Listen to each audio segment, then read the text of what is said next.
ஆண்டவரும் அருமை இரட்சகராகிய இயேசு கிறிஸ்துவின் நாமத்தினால் உங்கள் யாவருக்கும் எங்களுடைய அன்பின் வாழ்த்துக்களையும் ஸ்தோத்திரங்களையும் நாங்கள் உங்களுக்கு தெரிவித்துக் கொள்கிறோம். தேவனுடைய பெரிதான கிருபையால் மீண்டும் சுவிசேஷம் என்ற நிகழ்ச்சியில உங்களை சந்திப்பதில் நாங்கள் மிகவும் மகிழ்ச்சி அடைகிறோம். கடந்த நாட்கள் எல்லாம் தேவன் நம்மை கண்மணி போல காத்தி உள்ள தூரம் வழிநடத்தி வந்தார். இந்த மாலையில இந்த வசனங்களை தியானிப்பதற்கு கர்த்தர் நமக்கு இரக்கம் பாராட்டி இருக்கிறார். இவ்வளவு தூரம் வழிநடத்தினவர் தொடர்ச்சியா நம்மை வழிநடத்துவதற்கும் அவர் உண்மை உள்ளவராக இருக்கிறார். நடந்து கொண்டிருக்கிற காரியங்கள் எல்லாவற்றையும் நீங்கள் பார்த்து கொண்டிருக்கிறீர்கள். எனவே கிறிஸ்துவின் உபதேசத்தை நாம் பற்றி கொண்டு அதிலேயே வாழக்கூடியவர்களாக இருக்கும் போதுதான் வசனமானவர் வெளிப்படும் போது வசனத்தில் வாழக்கூடிய நாம் வசனத்தோடு கூட இணைக்கப்பட முடியும் என்பதை நீங்கள் தெளிவாய் தெரிந்து கொள்ள வேண்டும். இயேசு கிறிஸ்து பரமேறி போகும்போது சொன்ன ஒரே ஒரு விஷயம், நான் உங்களுக்கு போதித்ததை அவர்களுக்கு சொல்லி கை கொள்ளும்படி சொல்லுங்கள். அவர் போதித்த போதனைகள் தான் மத்தேயு, மார்க், லூக்கா, யோவான், இது 4 பகுதிகளிலும் எழுதப்பட்டிருக்கிறது. இப்ப நம்ம எங்க தியானித்துக் கொண்டு வருகிறோம்? மத்தேயு முடித்து விட்டோம், மார்க் முடித்து விட்டோம், லூக்கா எழுதின சுவிசேஷம் 3ஆம் அதிகாரம் 20ஆம் வசனம் வரை போன பகுதியில முடித்திருக்கிறோம். இதை ஏற்கனவே பதிவிடப்பட்டிருக்கிறது. நீங்க யூடியூப் சேனல்ல, கிரேஸ் டெலிவிஷன் இந்தியா யூடியூப் சேனல்ல ஆரம்ப பகுதியிலிருந்து எபிசோடு 1ல இருந்தே நீங்க பார்த்து சுவிசேஷத்தை தெரிந்து கொள்ள முடியும். தற்போது லூக்கா எழுதின சுவிசேஷம் 3ஆம் அதிகாரம் 21, 22 2 வசனங்கள் எடுப்போமானால் போன முறை பேசினது தொடர்ச்சியாய் தான் இது வழங்கப்படுகிறது. அப்ப நீங்க அதை பார்க்கும் போது அவர் ஞானஸ்தானம் கொடுப்பது, இயேசு கிறிஸ்து ஞானஸ்தானம் கொடுப்பதும் பரிசுத்த ஆவியானவர் அவர் மீது இறங்கினது அந்த சம்பவங்கள் எழுதப்பட்டிருக்கிறது. இதை குறித்து முதலாவது நம் மத்தியில ரெவரண்ட் ஜெயக்குமார் ஐயா அவர்கள் பகிர்ந்து கொள்வார்கள். கர்த்தருடைய நாமம் மகிமைப்படுவதாக. லூக்காவின் புத்தகம் 3ஆம் அதிகாரத்திலே 21, 22 2 வசனத்திலே ஜனங்கள் எல்லோரும் ஞானஸ்தானத்தை பெற்ற பொழுது இயேசுவும் ஞானஸ்தானத்தை பெற்று ஜெபம் பண்ணுகையில் வானம் திறக்கப்பட்டது என்று லூக்காவின் புத்தகம் 3ஆம் அதிகாரம் 21ஆம் வசனத்திலே சொல்லப்பட்டிருக்கிறது.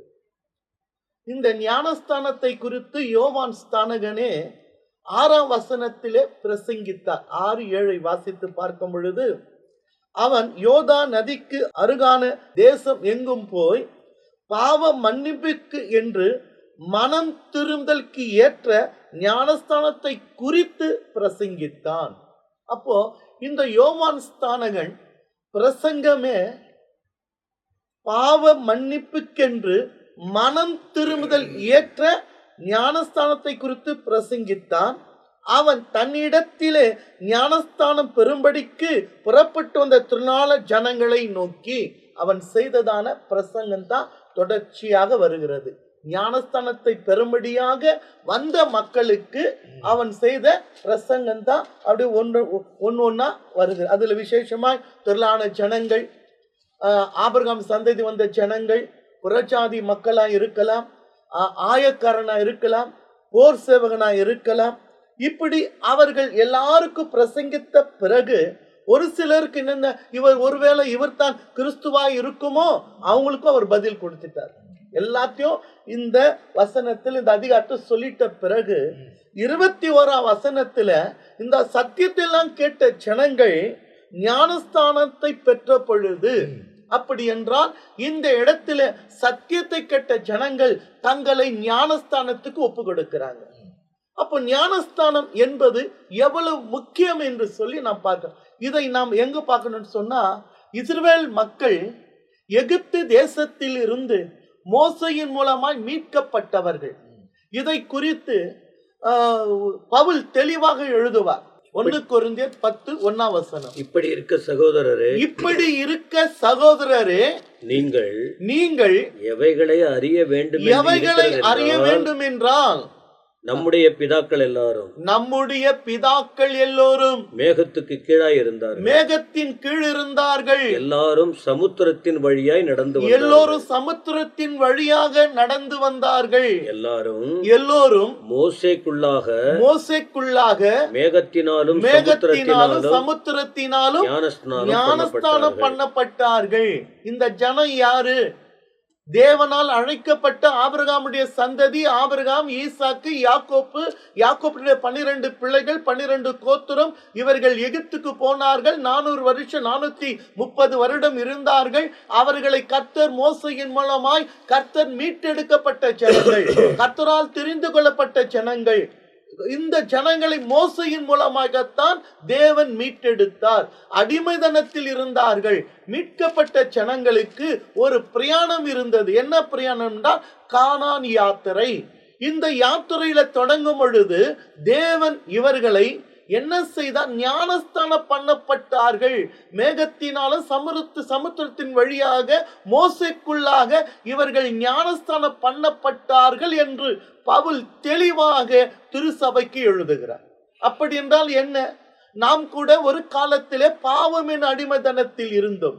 இந்த உலகம் 4000 ஆண்டுகள் பாவமின் அடிமைத்தனத்தில் இருந்த மக்களை மீட்கும் பொருளாக எப்படி தேவன், பிதாவாகிய தேவன் மோசையை அனுப்பி மீட்டெடுத்ததை போல பிதாவாகிய தன் குமாரனாகிய இயேசுவை 2000 ஆண்டுகளுக்கு முன்பாக இந்த பூமிக்கு அனுப்பி நம்முடைய பாவத்துக்காக, பாவத்தின் விடுதலையாக்கும்படியாக நம்மை கிறிஸ்து இயேசு பாவிகளை ரட்சிக்கும்படியாய் வந்து நம்மை மீட்டெடுத்தார். அவர் மீட்டெடுக்கப்பட்ட பிள்ளைகளாக நாம் அவர் கொடுத்த கட்டளை என்ன கட்டளை? மத்தேயு 28 அவர் உயிர்த்தெழுந்த பிறகு பரமேறுவதற்கு முன்பாக அவர் கட்டளையாக சொன்னார். கட்டளை உபதேசமாக சொன்னார். என்ன? உலகமென்று போய் அநேகரை சீஷராக்கி நீங்கள் பிதா குமாரன் பரிசுத்த ஆவி நாமத்தினாலே ஞானஸ்தானத்தை பெறுங்க. இயேசு தெளிவா சொன்னாரு. பரமேறுவதற்கு முன்பாக தன் சீஷர்களை அழைத்து அவர்களுக்கு கட்டளையாக உபதேசித்தது என்னன்னு சொன்னா, நீங்கள் உலகமென்று போய் அநேகரை சீஷராக்கி பிதா குமாரன் பரிசுத்த ஆவி நாமத்தினாலே ஞானஸ்தானத்தை கொடுங்க. சொன்ன அதற்கு விடல, நான் உங்களுக்கு கட்டளையிட்டவைகளை அவர்களும் கை கொள்ளும்படி அவர்களுக்கு உபதேசம் பண்ணுங்கள். என்ன அழகா தெளிவா புரிந்து கொள்ளுகிற மாதிரி சொல்ல. நீங்கள் என்ன உலகமெங்க போங்க, அநேகரை சீஷராக்குங்க, பிதா குமாரன் பரிசுத்த ஆவி நாமத்தினால நீங்க என்ன பண்ணுங்க? ஞானஸ்தானம் கொடுங்க. கொடுக்கிறது மாத்திரமில்ல, நான் உங்களுக்கு என்ன கட்டளை இட்டனோ அவர்களும் பிற்காலத்தில் ஊழியர்களாய் மாறுவார்கள். அவர்களை கை கொள்ளும்படி அவர்களுக்கு என்ன பண்ணோம்? உபதேசம். அப்ப இயேசுவின் உபதேசம் என்ன? அன்று சீஷனுக்கு சொன்ன உபதேசம் என்ன? நீங்க உலகங்க போய் அநேகரை சீஷராக்கு பின் எந்த நாமத்தில் கொடுக்க சொன்னாரு? பிதா குமாரன் பரிசுத்த ஆவி நாமத்தினாலே அவர்களுக்கு என்ன கொடுங்க? ஞானஸ்தானம் கொடுங்க. ஆச்சுங்களா? ரெண்டாவது சொல்றாரு, நான் உங்களுக்கு எதை கட்டளை இட்டனோ அந்த கட்டளை மீறாத, கட்டளை மாத்தாத. அப்ப அவர்களும் கை கொள்ளணும். யாரு? அதற்கு அடுத்தபடி யார் கர்த்தருடைய அழைப்பை பற்றி ஊழியத்தை செய்கிறார்களோ அவர்களும் கை கொள்ளும்படி அவர்களுக்கு என்ன செய்யுங்க? உபதேசம் பண்ணுங்க. கட்டளை இடுங்க, உபதேசம் பண்ணுங்க. அப்ப இன்னைக்கு என்ன செய்யறோம்? பிதா குமாரன் பரிசுத்த ஆவி நாமத்தினாலே ஞானஸ்தானத்தை கொடுக்க வேண்டியதான தேவ ஊழியர்கள் நாம் அதைத்தான் கடைபிடிக்கணும். இது இயேசுவினுடைய கட்டளை, இது இயேசுவினுடைய உபதேசம். இயேசுவின் கட்டளையும் உபதேசத்தையும் மாற்றி அமைக்க யாருக்குமே அதிகாரம் கிடையாது. ஆனா ஒரு சிலர் என்ன செய்யறாங்க? அப்போஸ்தலர் 2ஆம் அதிகாரம் 38ஆம் வசனத்தை மையமாக வைத்து அந்த இடத்துல பேதுரு எந்த நாமத்தில் கொடுத்தாரு? கிறிஸ்துவின் நாமத்தில் கொடுத்திருக்கிறார். அதை பேஸ் பண்ணி அதை அதிகாரமாக வச்சு நாம் இயேசுவின் நாமத்தில் தான் கொடுத்ததா உண்மையான. நான் ஒரே கேள்வி கேட்கிறேன், என்னுடைய ஞானத்துக்கு உட்பட்ட கேட்கிற கேள்வி, இயேசு பெறுவீரா பேதுரு பெறுவீரா? இயேசுனுடைய கட்டளை நாம் பேதுரு ஒரு அப்போஸ்தலன், இயேசுவால் அழைக்கப்பட்டு கர்த்தரால் அபிஷேகப்பட்டு கர்த்தருடைய ஊழியம் செய்கிற ஒரு அப்போஸ்தலன். அவர் சொன்னார், நான் கூட இல்லைன்னு சொல்லல. அப்போஸ்தலர் 2ஆம் அதிகாரம் 38ஆம் வசனத்துல பேதுரு இயேசுவின் நாமத்துல சொல்லி இருக்கிறார். ஆனால் கட்டளை கொடுத்தது யாரு? இயேசு கிறிஸ்து தானே. சபை சரித்திரத்துல கிறிஸ்து வாழ்ந்த நாட்களிலே இயேசுவை மேசியாவாக ஜனங்க ஏற்றுக்கல. அதனாலதான் ஜீவாதிபதியை கொலை செய்தீங்கன்னு பேதுரு பிரசங்கம் பண்றாரு. இப்ப இயேசு சொன்ன உபதேசத்தை பிதா குமாரன் பரிசுத்த ஆவி நாமத்தில் ஞானஸ்தானம் கொடுன்னு சொன்னாரு. அவங்க ஏத்துக்கல, கொலை பண்ணிட்டாங்க.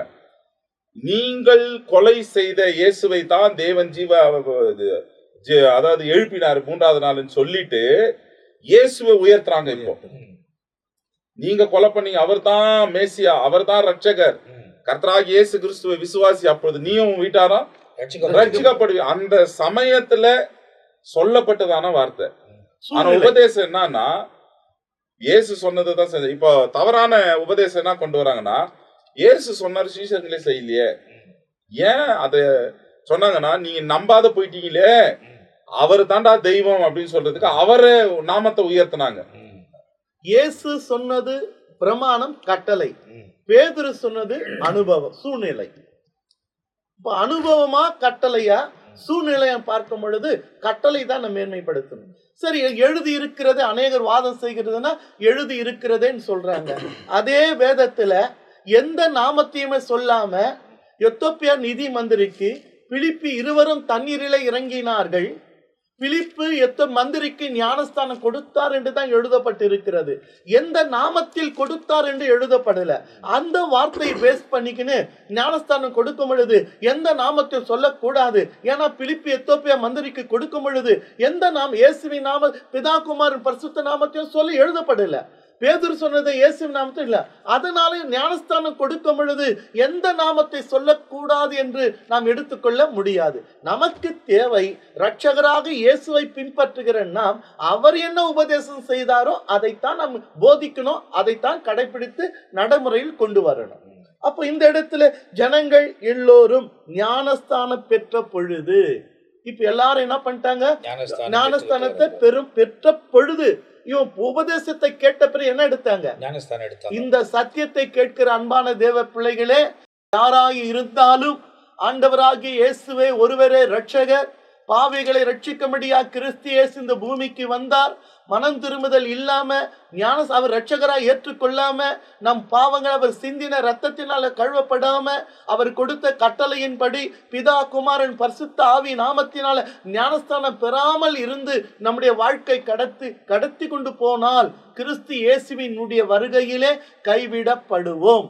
கைவிடப்பட்டால் 7 ஆண்டு அந்தி கிறிஸ்துவின் ஆட்சி உபத்திரமான காலம். ஆகையாலே யோவான்ஸ்தான் பிரசங்கத்தை கேட்டவர்கள் மனம் திரும்பி அவர்கள் ஞானஸ்தானத்தை ஒப்பு கொடுத்தார்கள். ஆகைய ஞானஸ்தானம் எடுக்காத பிள்ளைகள் உங்கள் ஞானஸ்தானம் எடுத்தாதான் உங்களுடைய பெயர் ஜீவ புஸ்தகத்தில் எழுதப்படும். ஒரு அடையாளம் நமக்கு. அப்போ இயேசுவும் ஞானஸ்தானத்தை பெற்றார். அப்ப இயேசு ஞானஸ்தானத்தை பெற்றார் என்றால் அவர் பாவ மன்னிப்பின் ஞானஸ்தானம் பெற்றார் அல்ல, நியாயப்பிரமாணத்தை நிறைவேற்றும்படியாகத்தான் இயேசு வந்தார். அவர் எல்லாருடைய வாழ்க்கை முறை, அவர் பாவத்திலிருந்து நம்மை மீட்கும் பொருளாக வந்தவர். நமக்கு முன் அடையாளமாக நாம் கடைபிடிக்க வேண்டிய காரியத்தை நமக்கு முன் அடையாளமாக, அது மாத்திரமல்ல நியாயப்பிரமாணத்துக்கு உட்பட்ட காரியத்தையே எல்லாத்தையும் செஞ்சு முடிச்சார். அவர் புதுசா எதுவும் செய்யல. ஏன்னா நியாயப்பிரமாணத்தை அழிக்க அல்ல, நியாயப்பிரமாணத்தை நிறைவேற்றவே நான் வந்தவன் என்று சொல்லி இயேசு ஞானஸ்தானத்தை பெற்று அவர் என்ன செஞ்சாரா? ஜெபம் பண்ணுகையில். அப்ப இது எதை குறிக்கிறது? ஞானஸ்தானத்தை எடுத்தப்பட்ட தேவ பிள்ளைகள் கட்டாய இயேசுனுடைய வாழ்க்கை முறை பார்க்கும் பொழுது ஞானஸ்தானத்தை பெற்று அவர் என்ன செய்தாரா? ஜெபம் பண்ணார். அப்போ ஜெபம் என்பது ஒவ்வொரு கிறிஸ்துவ வாழ்க்கையிலும் தேவ பிள்ளைகள் வாழ்க்கையிலும் அஸ்திபாரம் தான் ஜெபம். ஜெபம் இல்லாத வீடு கூரை இல்லாத வீட்டுக்கு சமம். ஆகையால வாழ்க்கையிலே ஆண்டவராகிய இயேசு கிறிஸ்து போதனையிலே மத்தேயின் புத்தகம் 21:36 சொல்லுவாரு, அவர் வருகை குறித்து அடையாளத்தை சொன்ன பிறகு எல்லாரும் பயப்படுவாங்க. ஐயோ, இப்படிப்பட்ட உபத்திரம் வரப்போகிறது. அப்ப அவங்களுக்கு தேற்றுமடியாய் தைரியப்படுத்து. ஆகையால் இனி சம்பவிக்க போகிற இவைகளுக்கெல்லாம் நீ தப்பி மனுஷகுமாரனுக்கு நிற்க பாத்திரவன்களா எனப்படுவதற்கு எப்போதும் விழித்திருந்து ஜெபம் பண்ணுங்க. அப்போ ஆண்டவர் எங்கு பார்த்தாலும் ஒவ்வொரு தேவ பிள்ளைகளுக்கும் அவர் சொல்ற வார்த்தை பிரசங்க மனம் திரும்ப சொல்லுகிற அதே தேவன் ஜெபிக்கும் சொல்லி இருக்கிறார். ஜெபம் பண்ணுங்கள், சோதனைக்கு உட்படாதபடி விழித்திருந்து ஜெபம் பண்ணுங்கள். இயேசு நமக்கு முன்மாதிரியா இருக்கிறார். அவர் ஜெபம் பண்ணுகையில் என்னாச்சு? வானம் திறக்கப்பட்டது. நீ எப்போ ஜெபிக்க ஆரம்பிக்கிறியோ அப்பதான் உனக்கு எல்லாம் திறக்கப்படும். எல்லாம் அப்பதான் ஜெபம் என்பது ஒரு திறவுகோல். ஜெபம் என்னங்க? ஒரு திறவுகோல். பூட்டப்பட்டதெல்லாம் திறக்க முடியும், திறக்கப்பட்டதெல்லாம் பூட்ட முடியும். இந்த அதிகாரத்தை கர்த்தர் நம் கரத்தில் கொடுத்திருக்கிறார். ஜெபம் என்பது ஒரு சாவி மாதிரி, திறவுகோல். அந்த ஜெபம் என்ன ஒரு திறவுகோலை வச்சுட்டா இந்த உலகத்திலே கர்த்தருடைய அவருடைய நாமத்தை பயன்படுத்தி அவர் நாமத்தினாலே பூட்ட வேண்டியதை பூட்டலாம், திறக்க வேண்டியதை திறக்கலாம். ஏன்னா நம்ம ஆண்டவர் அப்படியேப்பட்ட தேவன் அந்த அதிகாரத்தை நமக்கு கொடுத்து இருக்கிறார். அப்ப அடுத்த வசனம் சொல்லு, பரிசுத்த ஆவியான ரூபம் கொண்டு புறாவை போல் அவர் மேல் இறங்கினார். இப்போ பிதாவாகிய குமாரனாகிய இயேசு பரிசுத்த ஆவியாக தேவன் இப்ப என்னவா வந்து இறங்குறார்? புறாவை போல. இறங்குகிறார். புறாவை போல ரூபம் கொண்டு புறா போல அருமையில் இறங்கினார். வானத்திலிருந்து ஒரு சத்தம் உண்டாகி, நீர் என்னுடைய நேசகுமாரன், உம்மில் பிரியமா இருக்கிறேன் என்று உரைத்தது. அப்போ இந்த இடத்துல திருத்துவத்தை பார்க்க முடிகிறது. குமாரனாகிய இயேசு ஞானஸ்தானத்தை பெற்று அவர் ஜெபம் பண்றாரு. பரிசுத்த ஆவியாகிய தேவன் புறாவை போல வந்து அவர் மேல் இறங்குகிறாரு. பிதாவாகிய தேவன் வானத்திலிருந்து என்ன சொல்றாரு? நீர் என்னுடைய நேசகுமாரன், உம்மில் பிரியமா இருக்கிறேன் என்று உரைத்தது. இப்ப இந்த திருத்துவம் இல்லை என்று சொல்லுகிறவர்களுக்கு இது அஸ்திவாரமா இருக்கிறது. இயேசு ஞானஸ்தானத்தை பெற்று கரையேறுகிறார், ஜெபம் பண்ணுகிறார். பரிசுத்த ஆவியாகிய தேவன் புறாவை போல் வந்து இறங்குகிறார். வானத்தின் ஒரு சத்தம் உரைக்கப்படுகிறது, நீர் என்னுடைய நேசகுமாரன், உம்மில் நான் பிரியமா இருக்கிறேன் என்று உரைத்தது.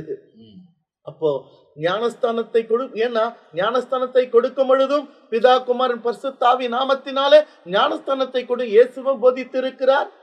திருத்துவம் இல்லை என்று சொல்லுகிறவர்களுக்கு நாம் ஆராதிக்கிற தேவன் பிதாவாகிய தேவன், குமாரனாகிய தேவன், பரிசுத்த ஆவியாக தேவன் ஒருவர் தான்.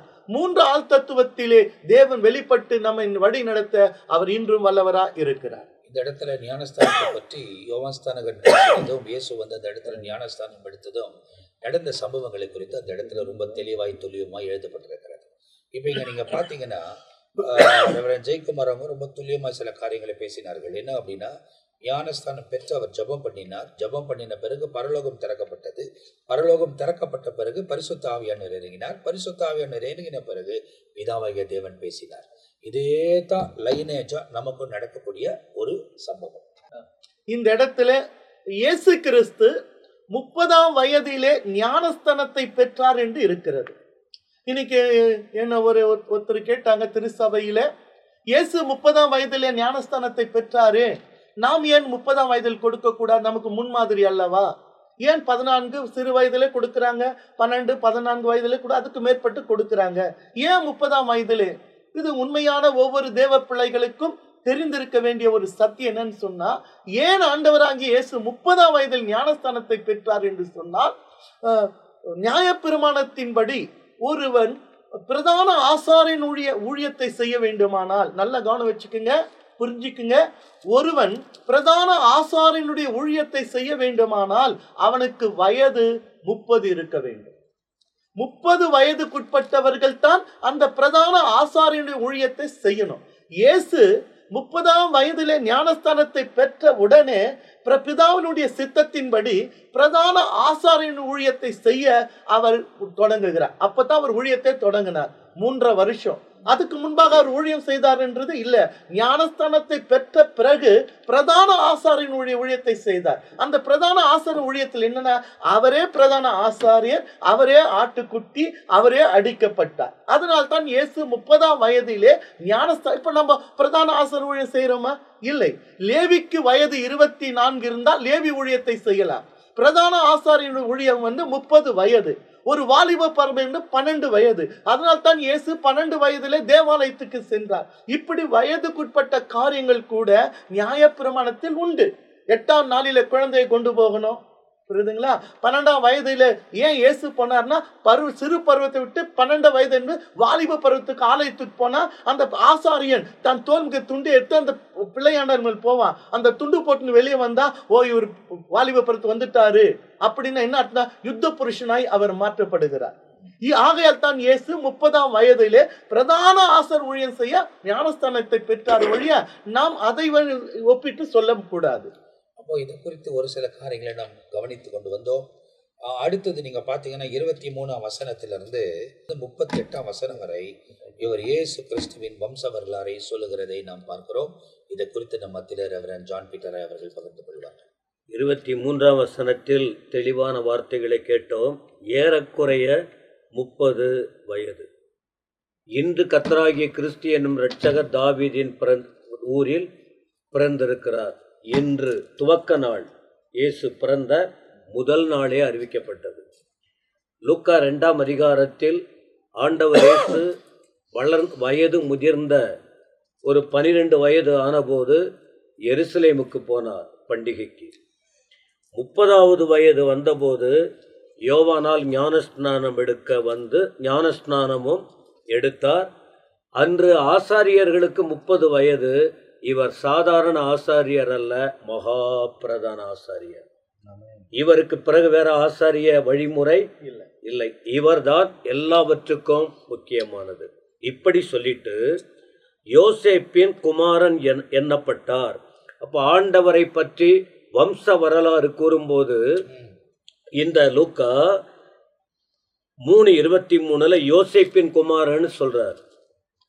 மத்தேயு சுவிசேஷத்தில் முதல் அதிகாரத்திலே ஆபிரகாமின் குமாரன், தாவீதின் குமாரன் என்று அழைக்கப்படுகிறார்.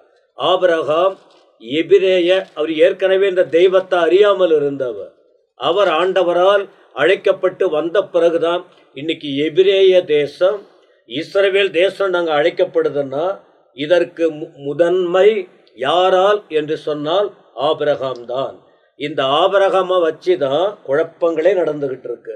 ஆபிரகாமின் சரித்திரத்தை விரிவாய் படிக்கும்போது சிலர் சரித்திரத்தை தெரிந்தவர்கள் பேசுறாங்க, வாதிடுறாங்க.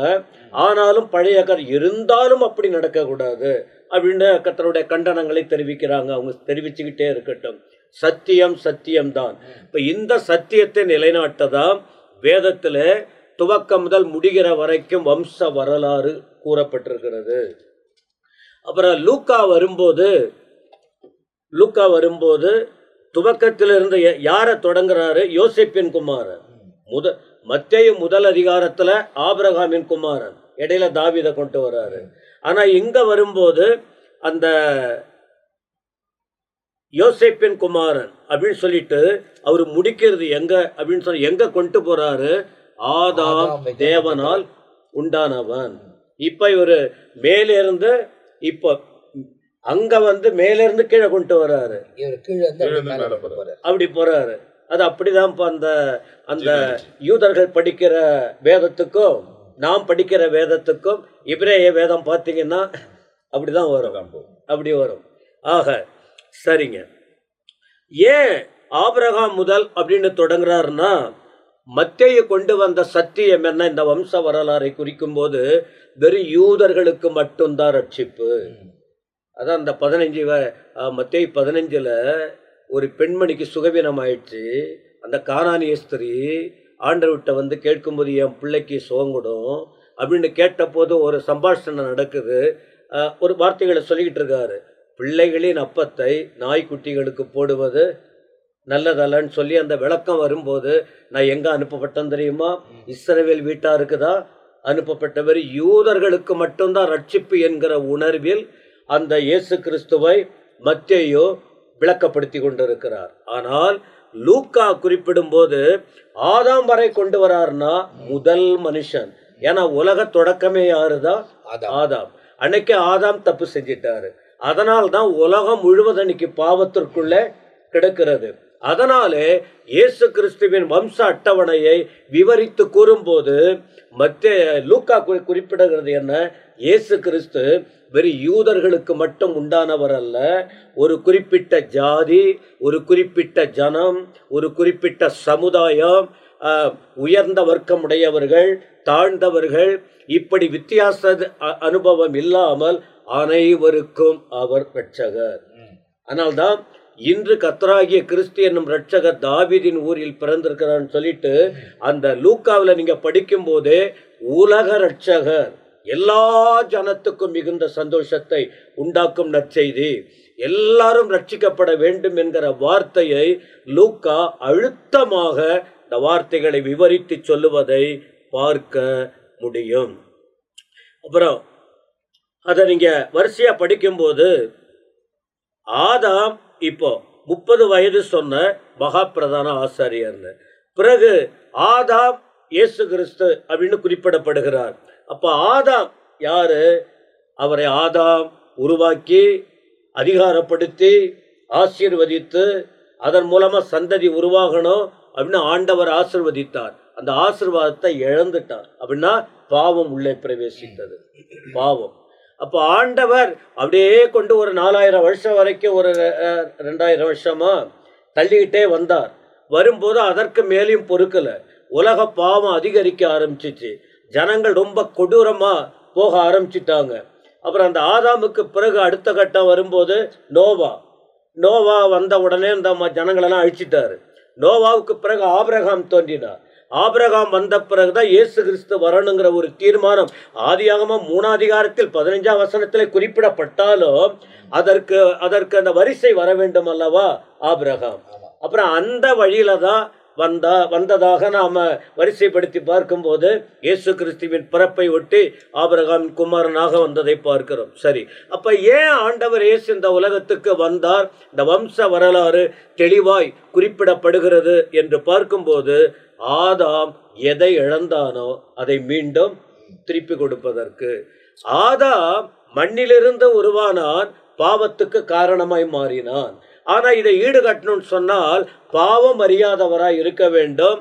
அதனாலதான் வானத்திலிருந்து வந்த கர்த்தர். அப்போஸ்தலனாகிய பவுல் முந்தினாதாம் பிந்தினாதாம் என்பது 1 கொரிந்தியர் 15ஆம் அதிகாரத்துல விளக்கமாக முந்தினாதாம் செய்த காரியம் என்ன, பிந்தினாதாம் எதற்கு வந்தார். ரோமர் 5ஆம் அதிகாரத்திலும் இந்த விளக்கம் தெளிவா இருக்கும். முதல் ஆதாம் என்னென்ன பண்ணா, அவன் கர்த்தருடைய வார்த்தையை மீறி போனான், மாம்சத்தினால் உருவாக்கப்பட்டவன். பிந்தினாதாம் ஆவினால் உருவாக்கப்பட்டவன். அதை தெளிவா சொல்லிட்டு வருவாரு. அவன் முந்தினாதாம் என்ன பண்ணா, கீழ்ப்படியாமற் போனான். பிந்தினாதாம் என்ன பண்ணாரு, கீழ்ப்படிந்தார். முதல் ஆதாம் என்ன வந்தது, பாவத்துக்கு காரணமா மாறிட்டான். ஆனா பிந்தின ஆதாம் அந்த பாவத்திலிருந்து விடுதலை கொடுத்து தன் ஜீவனையே கொடுத்து விடுதலை கொடுப்பதற்கு வந்தார் என்று ரோமர் 5ஆம் அதிகாரத்தில் தெளிவா இருக்கும். முந்தினாதாம் பிந்தினாதாம். 1 கொரிந்தியர் 15ஆம் அதிகாரத்தில் அவன் மனுஷிகத்தின்படி வந்தான், இவர் உயிர்ப்பிக்கிற ஆவியானார் என்று தெளிவான போதனைகள் கொடுக்கப்படுகிறது. எனவே ஆண்டவர் இயேசு யாருன்னு சொன்னால் உலக ரட்சகர். அப்ப இதைதான் மத்தேயு 1ஆம் அதிகாரத்திலும் லூக்கா 3ஆம் அதிகாரத்திலும் வம்ச அட்டவணைகளை வரிசைப்படுத்தி சொல்லும் போது இயேசு கிறிஸ்து எதற்காக வந்தார் என்பதை கடைசியில் ஆதாமை கொண்டு வந்தது. ஆனா நம்முடைய ஆண்டவர் இயேசுவும் வந்து அந்த பாவத்துக்கு முற்றுப்புள்ளி வைத்து எல்லாரும் மீட்கப்பட வேண்டும் என்கிற ஒரு வழிமுறையை திறந்து வைத்திருக்கிறார். ஆகவே நாம உலகம் முழுவதும் ரட்சிக்கப்பட வேண்டும் என்பது ஆண்டோடைய விருப்பமாய் இருக்கிறது. அட்டவணைக்குள்ள இன்னும் நிறைய தெளிவுபடுத்தி பார்க்க வேண்டுமானால் விளக்கமாக பார்க்க முடியும். நாம் அந்த குறிக்கப்பட்ட நேரத்துக்குள்ள சில விஷயத்தை நீங்க புரிஞ்சுக்கணுங்கிறதுக்காக கோடிட்டு காட்டுகிறோம். இயேசுவின் பிறப்பு ஏதோ ஒன்று தோன்றினது அல்ல, சரித்திர உண்மை. இது உண்மையான காரியம். உண்மையை உங்களுக்கு உரைக்கிறோம். உண்மையை ஏற்றுக்கொள்ளுங்கள். உத்தமர் இயேசுவை உள்ளத்தில் அங்கீகரியுங்கள். பரலோக ராஜ்யத்தை சுதந்தரிப்பீர்கள். கர்த்தர் உங்களை ஆசீர்வதிப்பாராக. இந்த பகுதியில் நீங்க பார்க்கும்போது இயேசு கிறிஸ்துவனுடைய அந்த வம்ச வரலாறை லூக்கா எப்படி விவரிக்கிறார் என்பதையும் நாம் கேட்டிருக்கிறோம். ஒருவேளை மத்தேயு ஆபிரகாமிலிருந்து தொடங்கி இருக்கலாம். ஆனால் இவர் இயேசு கிறிஸ்துவின் அதாவது தகப்பனாய் நியமிக்கப்பட்ட யோசேப்பு. அந்த யோசேப் முதல் கொண்டு அப்படியே கீழே ஆதாம் தேவனுடைய குமாரன் என்பதில் அவர் முடிக்கிறதை அதில் எழுதப்பட்டிருக்கிறது. இப்போ அடுத்த பகுதியில் 4ஆம் அதிகாரத்துக்கு போகும்போது இயேசு கிறிஸ்து சோதிக்கப்பட்ட விஷயத்தை நேரடியாய் இவர் எழுதுகிறார். ஞானஸ்தானம் பின்பு அவர் என்ன செய்தார், அவங்க பிசாசினால் எப்படி சோதிக்கப்படுகிறார், அந்த காரியத்தை நம்ம மத்தியில் ரெவரண்ட் மெல்கிசேதேக் அவர்கள் பகிர்ந்து கொள்ள போகிறார். பிரியமானவர்களே, ஆண்டவராகிய இயேசு கிறிஸ்துவினுடைய சோதனையை இந்த 4ஆம் அதிகாரம் நமக்கு காண்பிக்கிறது. இயேசு பரிசுத்த ஆவியினாலே நிறைந்தவராய் யோர்தானை விட்டு திரும்பி ஆவியானவராலே வனாந்திரத்திற்கு கொண்டு போகப்பட்டார். ஆண்டவர் ஆவியானவராலே வனாந்திரத்துக்கு வழி நடத்தப்பட்டார் என்று நாம் பார்க்கிறோம். 2ஆம் வசனத்துல பார்க்கும் பொழுது 40 நாள் பிசாசினால் சோதிக்கப்பட்டார் என்று இங்கே லூக்கா எழுதுறார். ஆனா மத்தேயு எழுதும் பொழுது 4ஆம் அதிகாரம் 2ஆம் வசனத்துல 40 நாள் உபவாசம் இருந்த பின்பு அவருக்கு பசி உண்டாயிற்று, அப்பொழுது சோதனைக்காரன் அவரை சோதனைக்கு உட்படுத்தினான். ஆனா லூக்கா இங்க என்ன எழுதுறாரு, 40 நாளும் சோதிக்கப்பட்டார். 40 நாள் பிசாசினால் சோதிக்கப்பட்டார். இன்னைக்கு அந்த டெம்டேஷன் மவுண்ட் இஸ்ரேல் தேசத்துல இருக்கிறது. அங்க ஒரு மரம் இல்ல, ஒரு செடி இல்ல, ஒண்ணுமே இல்லை. ஒரு மண்மேடு போல காணப்படுகிறது. ஆண்டவர் இரவும் பகலும் வசனங்க சொல்லுகிறது, அந்நாட்களில் ஒன்றும் அவர் புசியாதிருந்தார். அப்போ இந்த காலத்துல இருக்கிற உபாசனா சாப்பாடு சாப்பிடுறது இல்ல. சில பேர்னா 40 நாள் கறி சாப்பிட மாட்டேன் அப்படின்வாங்க. ஆனா தண்ணியோ ஜூஸோ டீயோ எக்கச்சக்கமா இறங்கிட்டே இருக்கும் உபவாசம். ஏன்னா ஹெல்த் இஷ்யூனால சில பேர் நம்ம இது பண்ணும். வசனம் இயேசு கிறிஸ்துவை குறித்து சொல்லும் பொழுது அவர் ஒன்றும் புசியாது இருந்தார். பழைய ஏற்பாட்டுலாம் நம்ம பார்க்கும் பொழுது புசிக்கவும் இல்லை, குடிப்பவும் இல்லை. 3 நாள் உபவாசம், இதெல்லாம் பாத்தீங்கன்னா கடுமையான உபவாசம். ஒன்றும் புசிக்கவும் இல்லை, குடிக்கவும் இல்லாத உபவாசம். ஆனா 40 நாள் ஆண்டவராகிய தேவன் அவர் சோதிக்கப்பட்டார். அந்நாட்களில் அவர் ஒன்றும் புசிக்கவில்லை. பிற்பாடு அவருக்கு பசி உண்டாயிற்றுன்னு வசனம் சொல்லுது.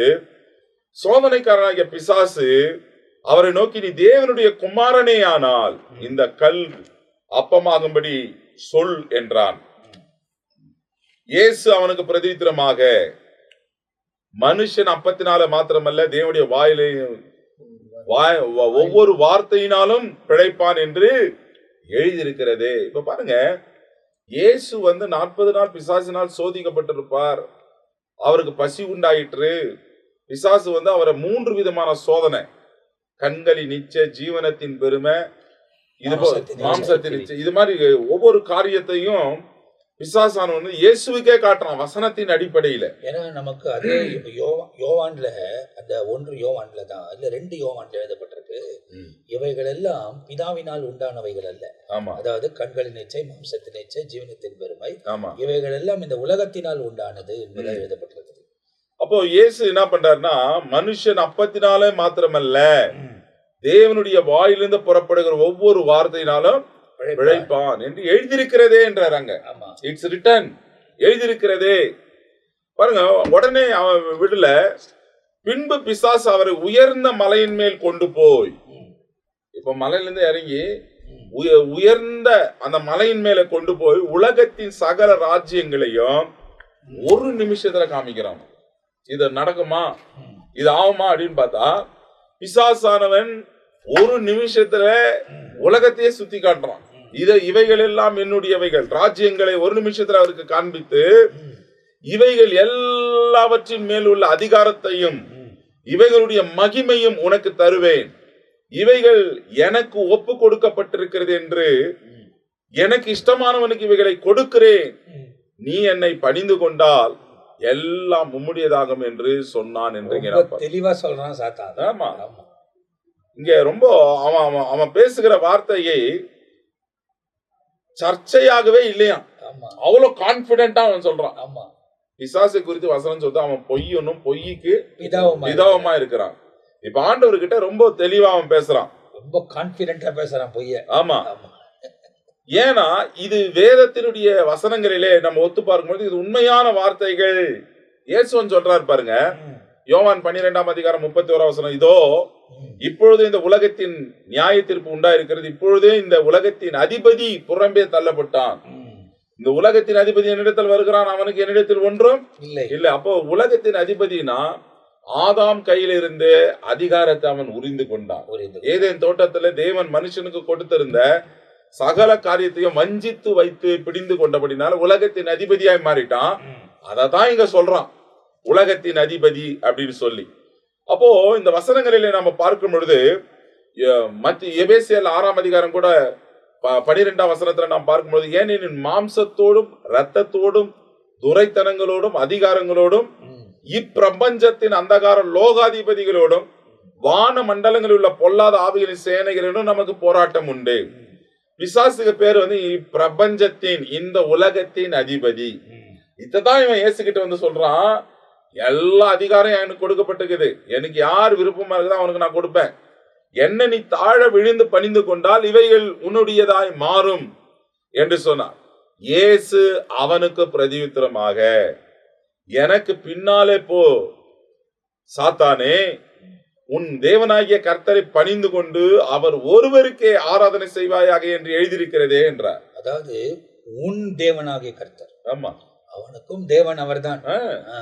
அப்போ தெளிவாக ஆண்டவர் வசனத்தை, இப்போ பாருங்க, பிசாசும் வசனத்தை கொண்டு பேசுறான், இயேசுவும் வசனத்தின் மூலியமாகவே பதில் கொடுக்கிறார். அப்போ வசனத்தினுடைய வெளிச்சம் நம்மை சோதனையிலிருந்து மேற்கொள்ள நமக்கு உதவும்.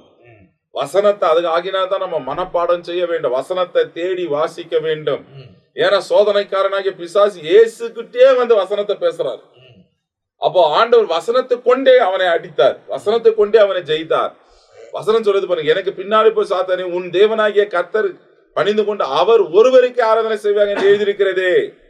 அப்போ அப்பொழுது அவன் அவரை எருசலேமுக்கு கொண்டு போய் தேவாலயத்தின் உப்பருக்கையின் மேல் அவரை நிறுத்தி, நீ தேவனுடைய குமாரனே ஆனால் இங்கிருந்து தாழ குதியும். இப்போ அவன் சொல்றது கான்பிடென்டா சொன்னான், இப்ப ஆண்டவருக்கு சந்தேகம் வர்ற மாதிரி பேசுறான் பாரு. நீ தேவனுடைய குமாரனே ஆனால் நீ மேலிருந்து தாழ குனியும், ஏனென்றால் உம்மை காக்கும்படி தம்முடைய தூதர்களுக்கு உம்மை குறித்து கட்டளையிடுவார் என்றும் உமது பாதம் கல்லில் இடராதபடிக்கு அவர்கள் உம்மை கரங்களில் ஏந்தி கொண்டு போவார்கள் என்றும் எழுதியிருக்கிறதே என்று சொன்னான்.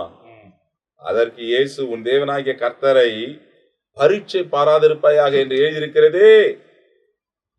அவன் கேட்டதுக்கு ஆண்டவர் மறுமொழியாக தேவனை, இப்போ அப்படியா ரைட் என்று இயேசு உடனே ஜம்ப் பண்ணல.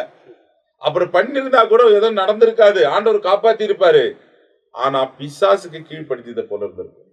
ஆனா தேவாலயத்தின் மேல வந்து நிக்கிறோம் பாருங்க, பாருங்க உப்புரகையில மேல கொண்டு போய் தேவாலயத்தில் 2வது தேவாலயம் சிறுபாபேல் மூலியாக கட்டப்பட்டது அந்த நாட்கள்ல இருந்தது.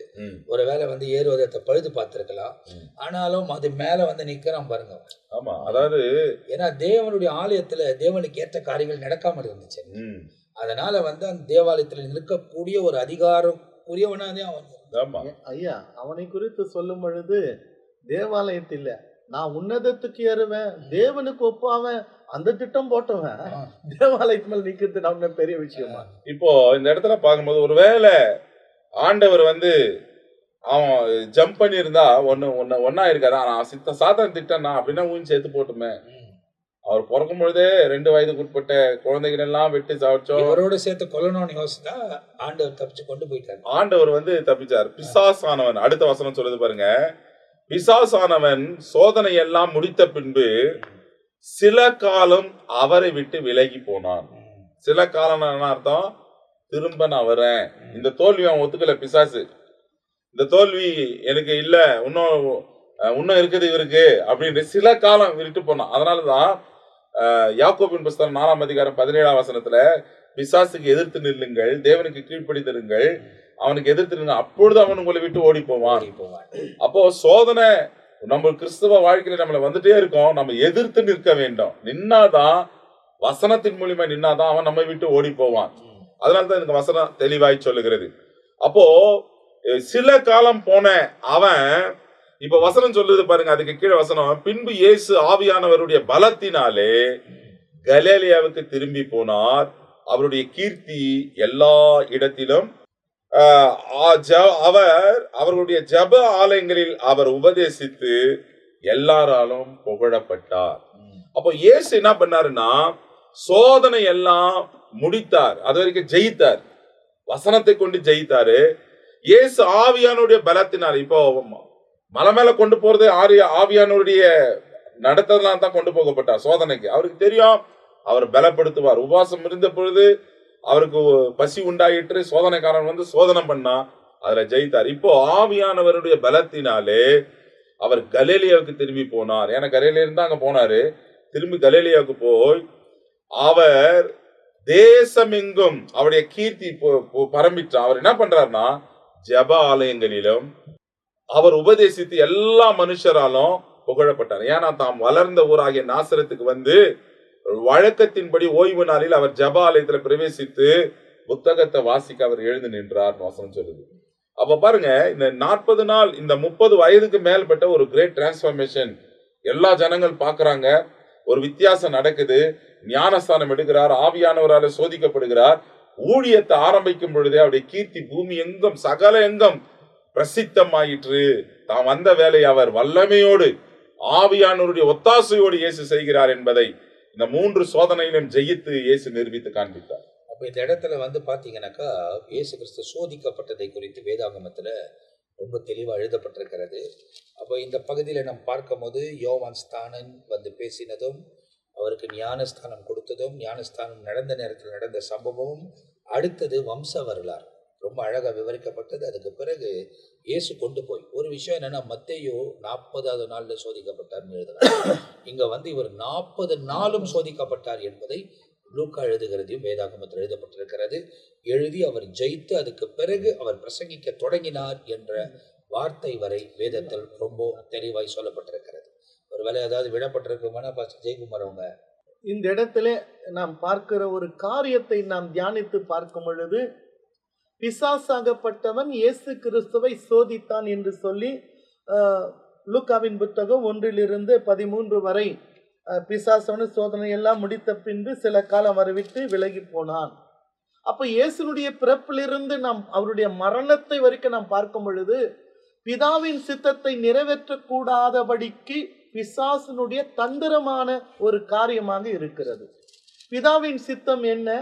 ஆண்டவராகிய இயேசு கிறிஸ்து இந்த பூமிக்கு வந்து நம்ம மனுஷனுடைய பாவ நிவர்த்திக்காக தன் ஜீவ பலியாய் ஒப்பு கொடுத்து பாடுபட்டு மரித்து அடக்கம் செய்யப்பட்டு உயிர்த்தெழுந்தார். அதன் வழியாக உலகத்தில் இருக்கிற மக்களுக்கு ஒரு மீட்பின் திட்டம். ஆனால் பிசாசாகப்பட்டவன் சொன்ன அவர் பிறப்பிலிருந்தே நாம் பார்க்கும் பொழுது அந்த திட்டத்தை நிறைவேற்றக்கூடாதபடி, ஏன் இங்க என்ன சொல்றா, எல்லாம் ஃபர்ஸ்ட் வந்து 2 வயதுக்கு உட்பட்ட குழந்தையெல்லாம் என்ன பண்றா, சாகல். அதுல இந்த ரட்சகர் மடித்து போயிடு இருக்கக்கூடும் அப்படின்னு. ஆனா இந்த இடத்துல பார்க்கிறோம், அவர் வளர்ந்து 30ஆம் வயது ஞானஸ்தானத்தை பெற்று ஊழியத்தை தொடங்குகிற வேளையிலே அவன் செய்த ஒரு சதி திட்டம் என்னன்னு சொன்னா, அவருக்கு உலகத்தின் ஆசை காட்டுகிறார். யாருக்கு? இயேசுக்கு மலையின் உப்பரிக்கைகளை போய் நிற்க வச்சுட்டு, இவையெல்லாம் எனக்காக கொடுக்கப்பட்டிருக்கிற, நீ என்னை பணிந்து கொண்டால் அப்படின்னா என்ன? ஏற்கனவே அவன் நினைச்சான். ஏசாயா 14, எசேக்கியேல் 28, நான் உன்னதத்துக்கு ஏறுவேன், நான் தேவனுக்கு ஒப்பன்னா அந்த உன்னதத்தில் இருக்கிற தேவன் எல்லாருமே சேர்ந்து இவனை ஆராதிக்கணும். அதான் நான் உன்னதத்துக்கு ஏறுவேன், தேவனுக்கு ஒப்பான் ஈக்குவல் பண்றான். இவன் படைக்கப்பட்ட ஒரு துதிக்கும்படியா படைக்கப்பட்ட ஒரு தூதன். ஆனா இங்க என்ன சொல்றான், எல்லாத்தையும் காட்டி இதெல்லாம் எனக்கு கொடுக்கப்பட்டு இருக்கிறது, நீ என்னை பணிந்து கொண்டால், நீ என்னை ஆராதித்தால். அப்ப ஆண்டவர் தெளிவா ஒரு வார்த்தை சொல்லிட்டாரு. 8ஆம் வசனம், எனக்கு பின்னால போ சாத்தானே, உன் தேவனாகிய கர்த்தரை பணிந்து கொண்டு அவர் ஒருவருக்கே நீ ஆராதனை செய்வாயாக என்று எழுதியிருக்கிறதே. அப்படின்னா என்ன? இவனுக்கு ஒரே ஒரு ஆசை என்னன்னா, எல்லாரும் என்னை ஆராதிக்கணும். யார் வரைக்கும்? ஏற்கனவே தொடங்கப்பட்டது, ஆதி காலத்திலே நடக்கப்பட்ட ஒரு சம்பவம். உன்னதத்துக்கு ஏறுவன், நான் தேவனுக்கு ஒப்பாவன். அதுல இருந்து இப்ப கூட அவன் என்னன்றா, நீ என்னை பணிந்து கொண்டால் இதெல்லாம் நான் அவனுக்கு தரேன். இன்னைக்கு இந்த அவனுடைய வார்த்தைக்கு கீழ்ப்பணிந்து அவனை பணிந்து கொள்கிற கூட்டம் அதிகமா இருக்கிறாங்க. அதனால தான் அவனுக்கு சில பேர் சொல்லுவாங்க, அவங்க எல்லாம் நல்லா இருக்கிறாங்களே, அவங்க எல்லாம் அது வணங்குறாங்களேன்னா, அது அவனே சொல்லி இருக்கிறான். நீ என்னை பணிந்து கொண்டா இதெல்லாம் நான் தருவேன். ஆனா இயேசுவை பணிந்து கொண்டால் நித்திய ராஜ்யத்தை தருகிறார். அது அவனால கொடுக்க முடியாது. அப்ப ஆராதனை என்பது தேவனுக்குரியது தான் ஒழிய அதை நாம் என் மகிமையை நான் வேறு ஒருவனுக்கு விட்டுக்கொண்டேன். அன்பான தேவ பிள்ளைகள், நாம் ஆராதிக்கிறவர் ஒரே ஒருவர் தான், ஆண்டவராகிய இயேசுவின் மூலமாய் பிதாவாகிய தேவனை நாம் தொழுது கொள்ள வேண்டுமே தவிர இன்னொரு மத்தியஸ்தர் நமக்கு இல்லை.